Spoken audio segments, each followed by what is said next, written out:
이분이 이제 요한계시록이 구약을 어떻게 사용하고 있는지를 이제 분석을 하면서 크게 두 가지를 소개하는데요. 첫 번째가 무엇이냐면은 신적 정체성을 공유하신 예수님으로 소개를 합니다.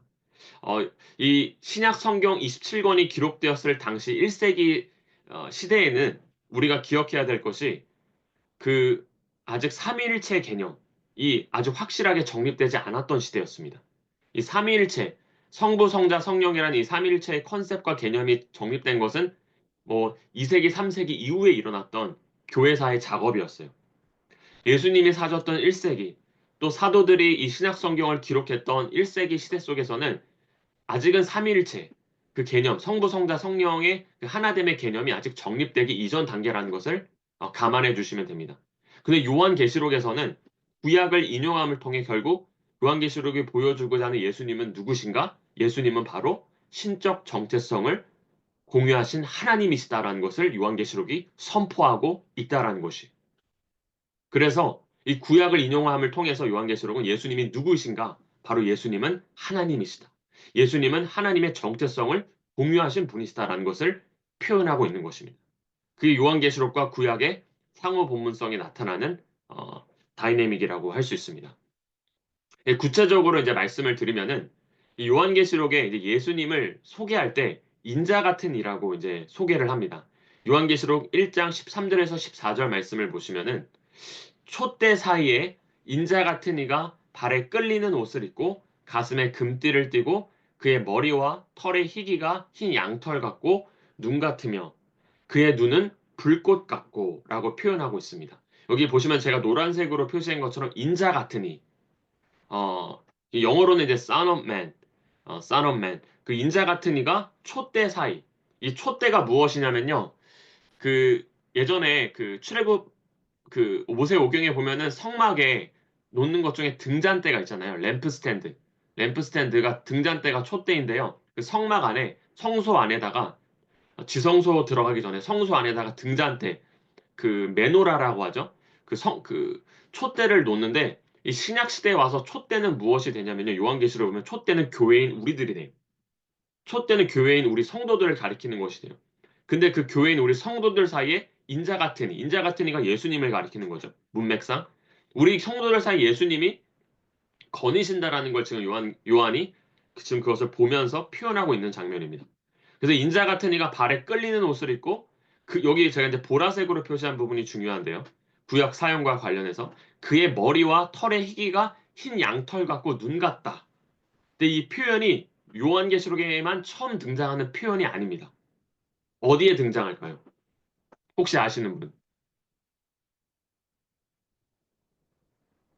이제 지금 퀴즈 시간은 아니지만 네, 그의 머리와 털의 희기가 흰 양털 같고 눈 같으며 이 인자 같은 이를 묘사하면서 이 인자 같은 이 그러면서 그의 머리와 털의 희기가 흰 양털 같고 눈 같다. 이게 구약에 혹시 어디 나올까요?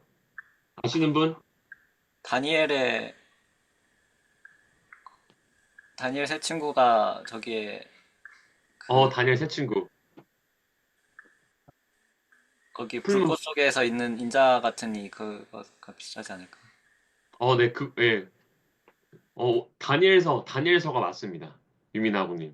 네. 다니엘서 이제 그 풀무불에 또 이제 인자 같은 이가 또 나오기도 하죠.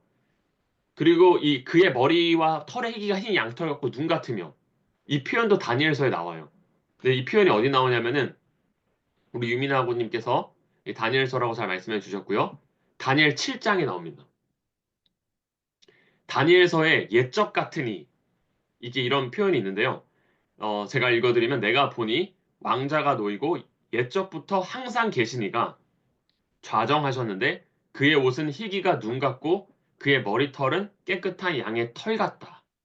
이 지금 보라색으로 표시한 부분이 옷의 희기가 눈 같고 그의 머리털이 깨끗한 양의 털 같다가 예수님 인자 같은 이이신 예수님을 묘사한 요한계시록 그의 머리와 털에게 흰 양털 같고 눈 같다.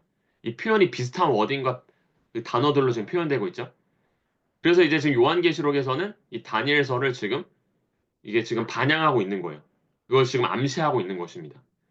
그래서 이걸 암시함을 통해서 이 구약을 사용함을 통해서 이 요한계시록이 주고자 하는 효과가 무엇이었을까요? 바로 그것은 요한의 인자 같은 이는 요한계시록에 나오는 이 인자 같은 이 예수님은 이 다니엘서에 나오는 이스라엘의 하나님의 이미지, 옛적 같은 이의 모습을 지금 연상시키고 있죠. 그래서 이것이 결국 우리에게 주는 효과는 무엇이냐면은 예수님은 이 상호 본문적으로 요한계시록과 다니엘서를 같이 함께 놓고 읽었을 때 예수님은 바로 누구이신가? 예수님은 바로 신적 정체성, 하나님의 정체성을 공유하시는 분이시다라는 것을 요한계시록이 지금 선포하고 있는 것입니다. 이 구약의 본문이 없이 그냥 신약만 보면은 이 표현이 구체적으로 어떤 것을 의미하는지, 이 지금 그의 머리와 털의 기가 흰 양털 같다는 게 그래서 어떻게 되었다라는 것인지 우리가 구체적으로 알 수 없는데, 이것이 다니엘서 7장에 나오는 옛적 같으니 그 하나님의 모습을 표현하는 그 모습이 예수님께도 적용되었다라는 것은 예수님이 바로 그 하나님이시다.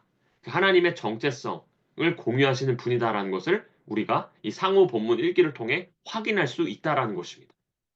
이것이 상호 본문성의 유익이라고 생각하고 이것을 통해 우리가 예수님이 누구이신지를 더 분명히 알 수 있다라는 것이죠. 네. 이것이 이제 구약과 신약의 연속성 속에서, 그리고 또 보시면은 예수님은 처음과 마지막이 되시는 분이라고 요한계시록에서 말씀하고 있습니다. 나는 알파와 오메가요, 처음과 마지막이요. 그리고 시작과 마침이라. 이 처음과 마지막이요. 제가 이렇게 보라색으로 표시한 부분이 어디에 또 나올까요?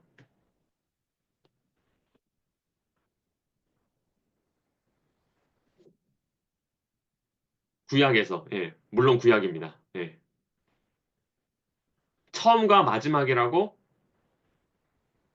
소개되는 부분이 구약에도 있습니다. 요한계시록 22장 13절 말씀은 어떤 구약의 본문을 지금 연상하고 있는 것일까요?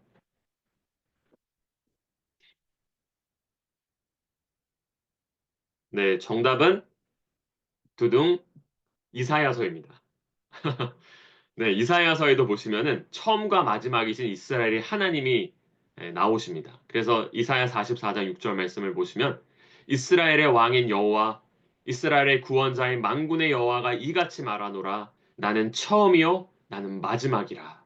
나 외에 다른 신이 없느니라. 아멘. 그래서 이 처음과 마지막이라는 타이틀을 이 요한계시록에서 알파와 오메가와 결합함으로써 요한계시록 22장이 주고자 하는 효과는 무엇이냐면 예수님이 이스라엘의 하나님의 정체성을 공유하신 분이심을 지금 선포하고 있는 것입니다. 예수님은 누구이신가? 예수님은 바로 하나님이십니다. 그래서 신적 정체성을 이 공유하신 예수님의 모습은 요한계시록 22장 1절에도 보시면은 하나님과 함께 보좌에 앉으신 모습에서도 나타납니다. 이 모습은 저희가 잠깐 5분간 휴식하고 제가 좀 더 구체적으로 설명하도록 하겠습니다. 5분간 휴식하겠습니다.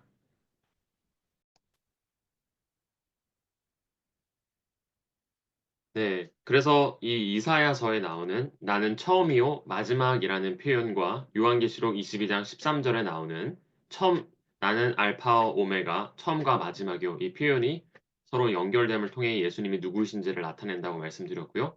그리고 이 신적 정체성, 하나님의 정체성을 공유하신 예수님의 모습이 이 요한계시록 22장 1절 말씀 하나님과 또 어린 양이신 예수님이 함께 보좌에 앉으신 모습을 통해서도 확인이 됩니다. 그래서 요한계시록 22장 1절 말씀에 보시면 그가 수정같이 맑은 생명수의 강을 내게 보이니 하나님과 및 어린 양의 보좌로부터 나와서, 그래서 하나님과 함께 보좌에 앉으신 모습에서도 예수님이 함께 예수님께서 하나님과 함께 통치하시는 분이시다 라는 것을 확인할 수 있고요. 요한계시록 22장 13절 말씀이 좀 재밌는 말씀이에요. 예, 다시 저주가 없으며 하나님과 그 어린 양의 보좌가 그 가운데 있으리니 그의 종들이, 그의 종들이면 우리 성도들을 가리키는 것이죠. 그의 종들이 그를 섬긴다 했을 때요. 이게 영어 표현도 그렇고 헬라어 원문으로 보면요. the servants will worship him. 이 힘이 이 대명사가 단수형으로 돼 있어요. 복수형이 아니라. 그래서 이 학자들이 이걸 연구하면서 이 대명사 힘, 이 단수형 대명사 힘이 과연 누구를 가리키는 표현일까? 어린 양 예수님일까요? 아니면 하나님 아버지이실까요? 어떻게 생각하시나요? 하나님이실까요? 아니면 어린 양, 예수님이실까요? 어떻게 생각하세요? 우리 하나님이시다. 손 한번 제가 보이는 네, 하나님이시다. 어린 양 예수 그리스도이시다. 어린 양. 네, 어린 양 많으시고 네. 아까 다시 한번 하나님이시다. 하나님도 네, 둘 다 손을 드셨네요. 네, 여기서 그래서 they will worship them. 이 복수형 대명사가 아니라 단수형 대명사 힘이 사용됐다라는 것에 이제 학자들이 주목을 했어요. 그래서 이 힘이 여기는 분명히 하나님과 어린 양이 보자 주어가 복수로 되어 있거든요. 그죠? 하나님도 계시고 어린 양 예수님도 계시고. 근데 그 중에 한 분만 섬기는 건가? 하나님 또는 예수님인가 했을 때 이 힘은 하나님과 예수님 두 분 다 가리키는 힘입니다. 예, 예외적으로. 예. 이 힘이 복수형은 아니고 단수형으로 사용됐지만은 예외적으로 하나님과 예수님을 한 분으로 본다는 뜻이에요. 하나님과 예수님을 서로 독립적인 인격체로 보는 게 아니라 하나님과 예수님이 하나이시다. 그 하나님과 예수님을 단수형으로 보는 거죠. 그래서 이 단수형 힘 대명사를 사용하고 있습니다. 그래서 요한계시록 17장 14절 말씀해 보시면은 이 어린 양에 계신 어린 양 예수님이 이제 하나님과 함께 보좌에 앉으신 이 어린 양 예수님이 어, 하나님 아버지와 함께 이런 그 경배를 받습니다. 어린 양은 만주의 주시오 만왕의 왕이시다. The Lamb is the Lord of Lords and King of Kings. 그분이 바로 우리 예수님이십니다. 라는 것을 요한계시록은 선포하고 있습니다. 그리고 또 이 요한계시록이 또 나타내는 예수님의 모습은 하나님의 정체성을 공유하신 예수님이면서 동시에 예수님은 신실하신 증인이시다. 이 요한계시록 자체가 예수님에 대한 증언의 책이라고 할 수 있습니다. 요한계시록 1장부터 요한계시록 마지막 22장까지 예수님의 그 증언에 대해서 다루고 있어요. 요한계시록은. 그래서 요한계시록 1장 2절 말씀을 예시로 소개해드리면 하나님의 말씀과 예수 그리스도의 증거다. 여기서 이제 이 예수 그리스도의 증거를 어떻게 해석할 것인가 또 학자들이 의논을 많이 하기도 했어요. 그래서 예수님이 증거하신 것인가 아니면 예수님에 대한 증거인가, 뭐 주격적으로 해석할 것인가 목적격으로 해석할 것인가 이런 논의들 있었는데요. 중요한 것은 예수님의 증언이라는 것이죠. 예수님에 대한 증언이든 예수님이 증언하신 것이든 다 예수님에 관련된 증언이라는 것을 확인할 수 있고요. 요한계시록 22장 16절 말씀도 나 예수는 교회들을 위하여 내 사자를 보내어 이것들을 너희에게 증언하게 하였다. 여기서 사자는 천사입니다. 예수님이 우리 교회, 우리 성도들을 위해서 천사를 보내셔서 이 예수님의 말씀을 이렇게 증언하게 하신다라는 것이. 그래서 요한계시록은 증언의 책이라고 할 수 있습니다. 누구에 대한 증언인가? 예수님에 대한 증언. 그 우리가 이렇게 질문할 수 있어요. 예수님의 증언이 무엇일까요? 그 핵심에는 무엇이 있냐면은 죽임당한 어린 양이 있습니다. 그 예수님의 증언의 핵심의 그 본질에는 죽임당한 어린 양의 모습이 있습니다. 그래서 죽임당한 어린 양으로서 예수님의 정체성은 우리 예수님을 따르는 우리 모든 성도들에게 예시와 본이 됩니다. 예수님처럼 죽기까지 신실하게 우리가 순종하는 모습을 통해서 우리도 예수님처럼 끝까지 이기는 자가 될 수 있다는 거예요. 그래서 요한계시록에 보시면은 이기는 자라는 표현이 많이 나오거든요. 이기는 자, overcomer, 영어로는 overcomer, 극복하는 자, 뛰어넘는 자, 이기는 자, 뭐 다 같은 뜻인데요. 우리가 어떻게 이기는 자가 될 수 있는가? 그 예시와 표본을 예수님이 우리에게 친히 보여주셨다라는 것이죠. 예수님이 어린 양, 죽임당한 어린 양의 모습으로 우리에게 그 모델, 표본을 보여주셨다라는 것입니다. 죽기까지 신실하게 순종하는 모습, 하나님 아버지께 순종하는 모습을 통해. 그것을 통해서 우리도 주님과 같이 이기는 자가 될 수 있음을 요한계시록은 증언해주고 있습니다. 제가 그 몇 번 소개해드린 분인데요. 이제 친숙하시죠? 네, 할렐루야. 네. 이분 이제 메리안 톰슨 교수님, 이제 제가 여러 번 이제 소개해드렸었는데, 제가 이분과 관련된 일화를 제가 말씀드렸던 기억이 있어요. 제가 이제 처음 박사과정 들어갔을 때, 오리엔테이션 때 제 지도 교수님이 안 오셨었는데, 이분이 저한테 독일어 시험 볼 준비 됐냐고. 그래서 제가 이제 아, 준비, 어, 제가 준비하고 있습니다. 이렇게 대답드렸었고, 나중에 제가 헬러 해석 시험 볼 때도 이분이 이제 채점관이셨는데 아무튼 그 하이 스탠다드를 갖고 계셨어요. 네, 지금은 이제 은퇴하셨고 그 굉장히 복음적이시고 또 주님을 사랑하는 또 신실한 신약학자로 제가 기억하고 있습니다. 이분도 이제 이분의 전공이 요한 문헌이에요. 그래서 여러분 혹시 요한 문헌이니까 요한복음, 요한계시록을 이분이 연구하셨는데 이분이 쓴 책 중에 보이시죠? 이 요한복음 주석서를 이제 이분이 쓰셨어요. 이 NTL이라는 시리즈에서 나오는데 New Testament Library. 아마 저희 그 횃불 트리니티 그 도서관에도 있어요. 그래서 이제 뉴 테스트먼트 라이브러리 시리즈이고요. 이 요한복음. 예, 굉장히 좋습니다. 저도 이게 잘 참고하고 있는데요. 요한복음에 관심 있는 분들은 이걸 참고하시면은 좋습니다. 이 메리안 톰슨 교수님이 이제 요한문헌, 요한복음, 요한계시록을 연구하면서 요한계시록이 구약을 사용하는 주된 방법이 무엇이냐면 구약에 나오는 심판과 구원의 이미지를 창의적으로 재구성함을 통해서 요한계시록이 구약을 사용하고 있다라고 관찰합니다. 그러니까 구약에 하나님의 심판이 나오잖아요. 하나님의 구원이 나오고. 근데 하나님의 심판과 구원의 이미지, 그 구약에 나오는 하나님의 심판과 구원의 이 요한이 사도 요한이 그걸 창의적으로 재구성, 재작업을 해서 요한계시록을 요한계시록에 잘 그거를 스며들게 했다라고 보는 것이죠. 이를 통해서 어떤 효과를 주냐면은 요한계시록은 그 구약과의 연속성, 그 연결성 속에서 하나님의 구원 계획과 목적이 어떻게 우리 인류에게 성도들에게 완성되는지를 보여주고 있다라는 것입니다. 그래서 요한계시록에 보시면은 많은 수많은 이미지들이 나오잖아요. 요한계시록 17장, 18장에 보시면은 그 요한이 사도 요한이 큰 음녀에 대한 심판을 보는 장면이 기록이 되어 있습니다. 요한이 여러 환상을 보는데 그 가운데 큰 음녀에 대한 심판을 보는데 요한계시록 17장 5절에서 6절 말씀을 보시면은 그의 이마에 이름이 기록되어 있대요. 무슨 이름이 기록되어 있죠? 큰 이마에 그 사람 그 큰 음녀의 이마에 어떤 이름이 기록되냐? 바벨론이라고 이름이 기록되어 있다라는 거예요. 그래서 땅의 음녀들과 가증한 것들의 어미라 하였더니 그 이마에 그 바벨론이 기록이 되어 있고 내가 보매 이 여자가 성도들의 피와 예수의 증인들의 피에 취한지라. 여기 보시면 취한지라 제가 보라색으로 표시한 부분을 기억해 주세요. 이 요한계시록 17장 5절에서 6절 말씀이 구약에서 어디에 나올까요?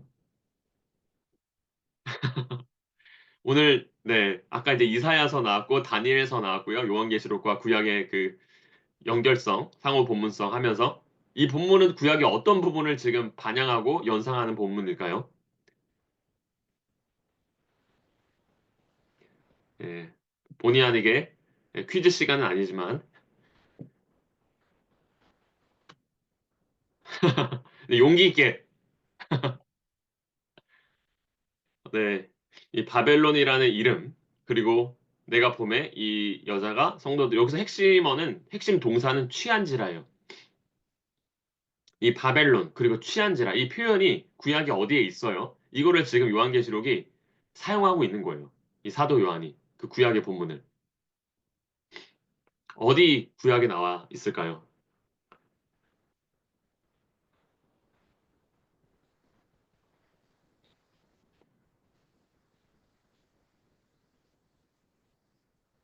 정답은 예, 정답은 두둥 정답은 예레미야 51장 7절입니다. 네, 여기 보시면은 제가 읽어드리면 바벨론이 나오죠. 바벨론은 여호와의 손에 잡혀 있어 온 세계가 취하게 하는 금잔이라. 아까 이제 큰 음녀도 이마에 적힌 이름이 바벨론인데 이 성도들의 피와 예수 증인들의 피에 취해 있고 본인도 취해 있고 이 바벨론이 예레미야 51장 7절 말씀에 근거해서 온 세계가 취하는 금잔이다라고 표현되어 있습니다. 문 민족이 그 포도주를 마심으로 미쳤도다. 이 역사적으로 바벨론이 어떤 나라였죠? 남유다를 멸망시켰죠. 다윗의 그 왕조를. 그래서 예루살렘을 멸망시켰어요. 첫 번째 성전이라고 불리는. 그런데 이 사도 요한이 살던 시대의 바벨론은 누구일까요? 이 요한계시록에 보면 로마라는 표현이 있습니까? 없습니까? 로마라는 표현이 없어요. 대신 어떤 표현을 사용하냐면은 사도 요한이 의도적으로 다 바벨론이라 써요. 왜 그럴까요? 왜 로마라는 표현 대신 바벨론이라 쓸까요? 사도 요한이 이제 반모 섬으로 유배돼서 거기서 요한계시록을 하나님의 계시를 받아 작성하고 이 편지를 사람들에게 아시아 일곱 교회에 보내줄 때 이 로마 제국의 검열을 피해야 되잖아요. 그래서 어떤 용어를 쓰느냐가 굉장히 민감했어요. 센시티브했기 때문에 이 로마라고 대놓고 이 직접적으로 쓸 수가 없었어요. 그래서 이 바벨론이라는 이름으로 바벨론이라는 대명사로 로마를 표현하고 있는 것이에요. 역사는 반복된다. 예, 우리 역사는 반복된다는 말이 있잖아요. 역사적으로 바벨론이 예루살렘 멸망시켰고 로마도 두 번째 성전 예루살렘을 주 70년에 멸망시키죠. 그쵸? 역사가 반복이 되죠. 이름은 제국은 바뀌었지만. 그래서 이 예레미야 요한계시록에 나오는 이 바벨론은 우선 사도 요한이 살았던 그 계시록 1세기 컨텍스트 속에서는 그 상황 속에서 항상 로마를 가리킵니다. 그 바벨론은. 근데 로마라는 표현을 쓰면 검열에 걸리니까 바벨론을 쓴 거예요. 지혜롭게. 그래서 이 바벨론, 그러니까 이 바벨론이 온 세계를 취하는 금잔인데 예레미야 51장. 근데 요한계시록에서는 이 바벨론이 바로 이 바벨론이 큰 음녀인데 큰 음녀가 바벨론인데 그 큰 음녀를 로마라고 보고 있는 거예요. 사도 요한이. 근데 그 사람도 그 제국도 예수의 증인들의 피에 취한지라. 그래서 이 구약에 보면요, 이 바벨론과 로마만 취한 게 아니라 사실은 이스라엘의 영적 간음을 종종 묘사합니다. 구약 성경도 보시면 선지서들 특별히 보시면은 이스라엘의 배도의 역사를 표현하잖아요. 우상 숭배하고 하나님을 저버리고 회개하지 않고 많은 그 이방 신전들을 짓고 그 영적 간음, 그 음녀의 모습을 이스라엘 백성들도 보이거든요. 비단 이 바벨론과 로마만이 아니라. 그래서 이런 이스라엘의 영적 간음의 모습, 그런 타락한 모습이 이 바벨론과 로마에도 적용되게 됩니다. 그래서 이러한 구약과 신약의 상호 연관성 속에서 우리는 로마가 간음과 우상 숭배를 한 큰 음녀라는 것, 그리고 성도들의 피에 취한 자임을 이 구약과 연속성 속에서 알 수가 있습니다. 왜냐하면 사도 요한이 살았을 때는 바벨론이란 제국이 더 이상 존재하지 않았어요. 그런데 존재하지 않는 나라를 이마의 이름이 바벨론이라고 한 것은 로마를 지칭하는 것입니다. 구약과 연속성 속에서 또 이스라엘의 영적 가늠한 모습을 그 음녀의 모습을 바벨론과 로마에도 적용한 것이라는 것을 확인할 수 있는 것이죠. 근데 요한계시록의 또 흥미로운 본문이 요한계시록 7장 2절에서 3절 말씀 보시면은 이 14만 4천 명이 나와요. 우리 14만 4천 많이 들어보셨죠? 읽어드리면은 또 봄에 다른 천사가 살아계신 하나님의 인을 가지고 해 돋는 데로부터 올라와서 땅과 바다를 해롭게 할 권세를 받은 네 천사를 향하여 큰 소리로 외쳐 이르되 우리 하나님의 종들의 이마에 인치기까지 땅이나 바다나 나무들을 해하지 말라. 그러니까 천사가 하나님의 명령을 받고요. 천사 임의로 움직이는 게 아니라 명령을 받고 여기 흥미로운 표현이 있어요. 하나님의 인, the seal of God. 여러분 하나님의 인이라는 표현 들어보셨나요? 우리가 성령의 인이라는 표현을 많이 들어봤죠? 우리가 성령으로 인침을 받았다. 그쵸? 성령으로 인침을 받았다. 구속의 날까지. 우리가 예수님을 믿고 영접한 순간 성령님이 우리 안에 내주하셔서 성령님이 우리를 인치셨다라는 표현을 우리가 많이 듣잖아요. 근데 우리가 하나님의 인이라는 표현은 좀 친숙합니까? 생소합니까? 생소하죠? 근데 성경은 요한계시록에서 지금 이 하나님의 인을 기록을 하고 있어요. 이 하나님의 인을 하나님이 이제 천사를 통해서 성도들에게 제가 여기 사진을 올렸는데 여기 이마에다가 그리는 거예요. 아까 그 큰 음녀의 이마에 무엇이 기록이 되어 있죠? 이 바벨론이라는 이름이 기록된 것처럼 우리 성도들에게도 하나님이 이마에다가 이 하나님의 그 인을 기록하고 표시를 하고 인을 치고 계신다라는 거예요. 그러니까 사탄은 항상 모조품이에요. 항상 하나님을 따라해요. 예, 그죠? 그 위장한 천사처럼 나오고 광명의 천사로 나오는 게 사탄이잖아요. 광명의 천사. 하나님을 항상 그 이렇게 그 짜깁기를 하고 하나님을 이렇게 항상 따라하는 그 모조품을 만드는데 근데 원래 그 성경이 말하는 진짜는 하나님의 이제 인인 거죠. 근데 요한계시록 7장 4절 말씀 보시면은 내가 인침을 받은 하나님의 인을 받은 사람들의 수를 세 보니까 이스라엘 여기서 이방 민족이 아니고 일단 우선적으로 이스라엘 자손의 지파 중에 인침을 받은 자들이 14만 4천이다. 라고 요한계시록 7장 4절에 기록되어 있어요. 그리고 요한계시록 14장 1절 말씀에도 보시면은 또 내가 보니 요한이 씨어입니다. 계속 보아요. 보라, 어린 양이 시온산에 섰고, 그와 함께 또 몇 명이 있다? 14만 4천이 있는데, 그들의 이마에는 어린 양의 이름과 그 아버지의 이름을 쓴 것이 있다. 아까 큰 음녀는 여기다가 바벨론이라 썼죠. 로마. 그죠? 근데 우리 성도들의 이마에는 어떤 이름이 적혀 있다고요? 어린 양의 이름, 예수.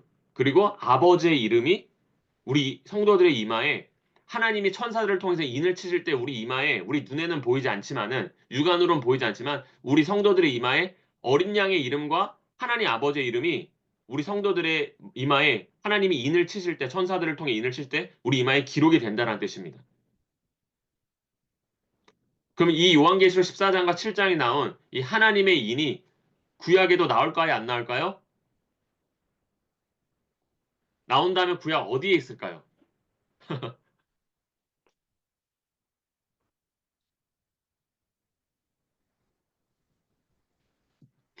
이 하나님의 인, 하나님이 천사들을 시켜서 이 자기의 백성들, 성도들의 이마에 인을 치는 장면이 요한계시록에만 처음 등장하는 표현이 아닙니다. 사실은. 구약에도 어딘가 있어요. 그럼 구약에 어디에 있을까요? 요한계시록이 지금 구약을 사용하고 있는 걸 제가 계속 소개해 드리고 있는데 그 맥락 속에서 구약 어디에 있을까요?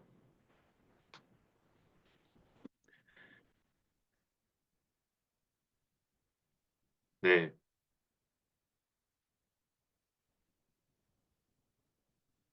네, 용기 있게 한번. 네, 정답은 네, 에스겔서입니다. 네, 에스겔서. 주로 선지서들을 지금 제가 많이 소개해 드리고 있죠. 예, 에스겔 9장 3절에서 4절에 보면 이마에 표시되는 하나님의 인이 분명하게 나옵니다. 기록되어 있어요. 예스겔 9장 3절에서 4절 말씀을 보시면은 여호와께서 그 가는 베옷을 입고 서기관의 먹그릇을 찬 사람, 그러니까 먹물을 치는 거예요. 그 당시는 구약 때는 먹물, 이 먹그릇을 찬 사람 불러서 여호와께서 이르시되 너는 예루살렘 성읍 중에 순행하여 그 가운데 행하는 모든 가증한 일로 말미암아 탄식하며 우는 자의 이마에 표를 그리라.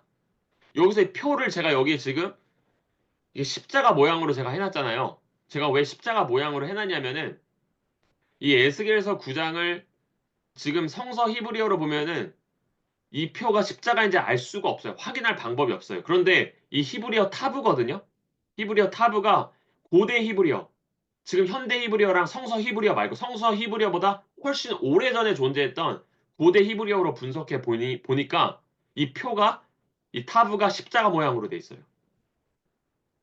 그래서 이 서기관이 먹그릇을 찬 서기관이 하나님의 명령에 따라 자기 임의로 치는 게 아니야. 하나님의 명령에 정렬해서 칠 때, 하나님의 택한 백성들을 칠 때, 이마에 표를 그릴 때 그 표가 십자가 모양으로, 제가 사진에 올린 것처럼 이 먹물로 십자가 모양으로 치게 된다는 거예요.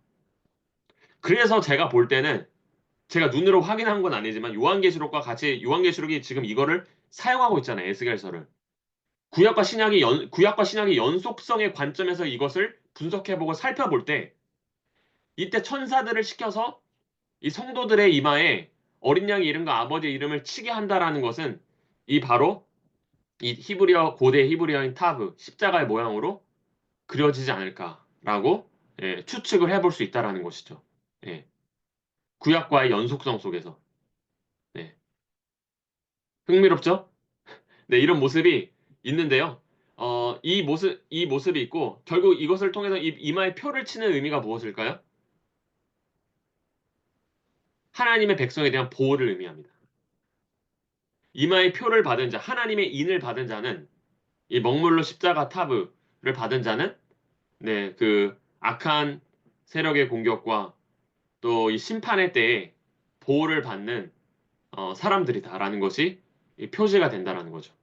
아까 그 큰 음녀가 이마에다 바벨론이라는 이름을 적은 것과 대조적으로 하나님의 백성들을 주님께서 지키시고 보호하신다. 심판 가운데도 건지신다. 라는 의미로 해석할 수 있습니다. 예, 그리고 한 가지만 제가 더 소개해 드리겠습니다. 그 상호 본문성에서. 이 요한계시록 13장에 보시면은 이런 표현이 있어요. 네, 그러니까 요한계시록이 정말 구약을 많이 사용했다라는 걸 지금 확인할 수 있는 거죠. 예, 내가 보니 바다에서 한 짐승이 나오는데 뿔이 열이요. 내가 본 짐승은 표범과 비슷하고 그 발은 곰의 발과 같고 그 입은 사자의 입과 같은데 용이 자기의 능력과 보좌와 큰 권세를 그에게 주었더라. 이 바다에서 지금 누가 올라옵니까? 열뿔 짐승이, 10개의 뿔이 달린 짐승이 올라와요. 이 성경에서 바다는 종종 하나님을 대적하는 악한 세력을 상징할 때가 있어요. 항상 그런 건 아니에요. 바다가 긍정적인 이미지로 사용될 때도 있습니다. 그런데 종종 바다가 하나님을 대적하는 악의 세력, 혼돈의 세력, 카오스를 가리킬 때가 있어요. 그래서 예수님이 복음서에 보시면은 바다의 풍랑을 잠잠케 하시죠. 그쵸? 그러니까 그게 우연이 아니에요. 그게 그 악한 하나님을 대적하는 세력을 하나님 예수님이 그 풍랑을 잠재우심을 통해서 그 바다가 종종 상징하는 하나님을 대적하는 악한 세력을 주님이 제압하시는 거를 상징하는 거예요. 복음서에서. 그게 바다가 의미하는 건데 왜냐하면 바다에서 지금 누가 나오고 있어요? 천사들이 나오는 게 아니라 악한 짐승들, 하나님을 대적하는 세력들이 어디서 나온다? 산에서 나오는 게 아니라 바다에서 올라오고 있어요. 근데 그 가운데 열뿔 짐승이 있고 표범이 있고 곰의 발. 근데 엄밀히 말하면은 이 표범이 아니죠. 곰이 아니죠. 곰의 발과 같고 표범과 비슷하고 다 몬스터예요. 다 괴물들이에요. 그러니까 표범을 닮은 괴물이에요. 사자를 닮은 괴물이고 곰을 닮은 괴물이에요. 곰과 사자와 표범이 바다에서 올라오는 게 아니라 그들을 닮은 괴물, 몬스터들이 바다에서 올라온다는 거예요. 근데 그걸 요한계시록 13장이 묘사하는데 이 바다에서 올라오는 짐승들이 구약에 또 어디에 나올까요? 이거는 이제 아실 것 같아요. 다, 다니엘. 다니엘. 네, 정답. 네, 우리 유민아 학원님 잘 말씀해 주셨고요. 정답은 다니엘서 7장이 나옵니다. 예, 다니엘서 7장 2절에 7절 말씀 보시면 지금 요한계시록이 다니엘서를 사용하고 있는 걸 보여드리는 겁니다. 내가 밤에 환상을 보았는데 여기서 나는 다니엘이에요. 큰 짐승 넷이 바다에서 나오는데 첫째는 사자와 같은데 독수리의 날개가 있더니 또 보니 다른 짐승 곧 둘째는 곰과 같다. 지금 곰과 같고 표범과 같다. 다 지금 곰의 발과 같고 사자의 입과 같고 표범과 비슷하고 이 표현이 다니엘서와 지금 비슷한 워딩으로 지금 사용되고 있어요. 지금 확인이 되시죠? 사자와 같고 곰과 같고 표범과 같은 것. 또 여기 결정적으로 열뿔이 있는 것. 이 그다음에 본 넷째 짐승은 무섭고 열뿔이 있더라. 이 열뿔 짐승이 요한계시록에 처음 나온 짐승이 아니라 이미 다니엘서 7장에서 예언된 짐승인 거예요. 이게 지금 다니엘서 요한계시록 구약과 신약의 연속성을 제가 지금 보여드리는 겁니다. 성서신학적 관점에서. 그래서 바다에서 한 짐승이 나오는데 뿔이 열이요. 그래서 요한계시록의 문맥에서요. 이 짐승은 아까 제가 말씀드렸던 것처럼 1세기 당시 컨텍스트, 역사적 상황 속에서 로마를 가리킵니다. 그런데 우리가 기억해야 될 것은 성경은 단순히 역사책이 아니에요. 그래서 짐승은 오늘날 역사적으로 존재하는 모든 악한 제국을 가리키는 것이 됩니다. 동시에. 당시 요한이 살았던 1세기 로마를 가리키는 게 맞고요. 그러나 성경은 단순히 역사책이 아니라 오늘날 우리에게도 주는 생명의 말씀이기 때문에 그 짐승은 오늘날 역사적으로 존재하는 예를 들면 공산주의 정권, 나치와 같은 하나님을 대적하는 모든 악한 제국이 짐승이라고 할 수 있습니다. 그래서 세상의 모든 악한 제국은 그러나 그 다니엘서가 보여주는 것처럼 요한계시록이 보여주는 것처럼 그 항상 그 흥망성쇠를 거듭하고 그 하나님의 주권 앞에 예수 그리스도 앞에 그 만주의 주 만왕의 왕신 예수 그리스도 앞에 모두 굴복하게 될 것이다. 그것이 다니엘서와 요한계시록의 메시지입니다. 요한계시록 11장 15절 말씀 보시면은 세상 나라가 우리 주와 그의 그리스도의 나라가 되어 그가 세세토록 왕노릇 하시리로다. 네, 이것이 요한계시록의 결론입니다. 그 악한 세력이, 악한 정권이, 악한 나라가 득세하는 상황 속에서 과연 우리 하나님은 살아계신가? 우리가 이렇게 질문할 수 있잖아요. 그런 상황 속에서도 하나님은 여전히 건재하시고 살아계시며 하나님의 뜻을 이루시고 그 가운데서 세세토록 영원히 왕노릇 하시는 분이심을 요한계시록과 다니엘서는 선포하고 있는 것입니다. 그것이 바로 요한계시록이 다니엘서 구약을 사용하는 의도와 목적인 것이죠. 그래서 이렇게 세세토록 왕노릇 하시는 이 유다의 사자이신 예수님은 이 어린 양이라는 예상치 못한 모습으로 오세요. 이 요한계시록에 보면 어린 양이라는 표현이 자주 등장하는데요.